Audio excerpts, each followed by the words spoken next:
the Soviet Union and the United States, we were objectively allied in pushing away all the former colonial powers, so we're pushing away Britain from Palestine, from everywhere in the world actually, and France at the same time, or Dutch from Indonesia or whatever. Actually, Israel was not a creation of Zionism. Israel was a creation of the Soviet Union with the alliance of the United States. So, and this is a fundamental misunderstanding, which is, of course, cultivated in Israel by officials, that Israel is the creation of the Zionist movement. No, it's the creation of international relations. It's a consequence, it's an outcome of international relations. And more or less, when Russia, I just made a conference, a lecture in France about the creation of Israel, and so I found a very interesting article published in L'Humanité, the paper of the Communist Party, French Communist Party, in which they reproduced the official document of the Soviet Union. And the Soviet Union was supporting Israel during the war in 1948, not just sending weapons, because they sent weapons through Czechoslovakia, but also mobilizing people in Europe to support the cause of Israel. So they didn't care a thing about the Arabs at that time. But at the same time, you have to notice that the Palestinian refugees, so-called the Palestinian refugees, are one of the most ancient population which still live in camps.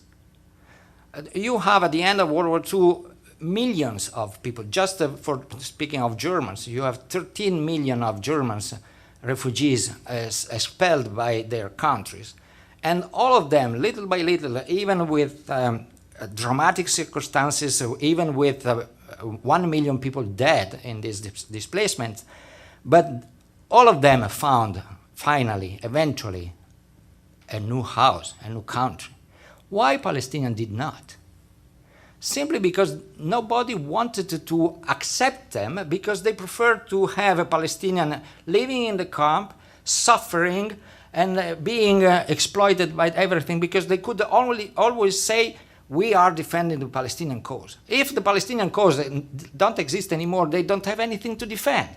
So they are losing an arm, a weapon in their political action. And since these countries, as I told, are essentially artificial countries, they need to find something that unify themselves, because they don't exist as a country.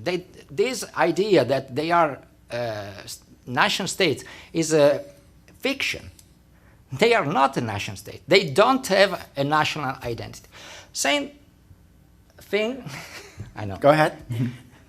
On the Israeli side, because Israel, you know, when it was created, it was an Ashkenazi country.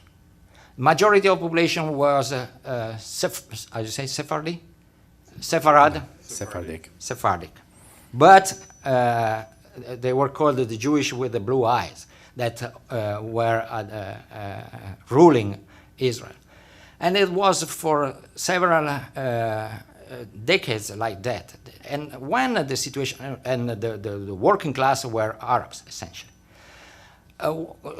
Things changed when the Soviet Union collapsed. And at the time, there was a massive immigration from Russia, and this massive immigration from Russia became the new working class.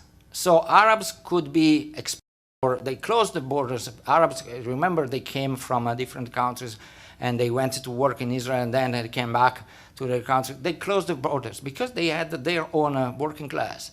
So now, at that time, they had to invent a new national identity, because the original national identity, which was Ashkenazi, couldn't go on because it was changed.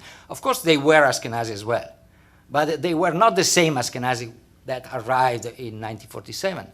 They were totally different. They were Ashkenazi who remained for years and years under the Soviet Union and different countries of the Soviet Union area. So it was completely different.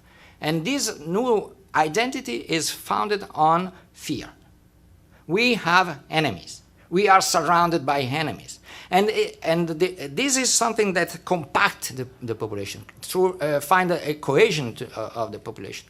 And if you don't entertain this fear all the time, you risk to make Israel to explode.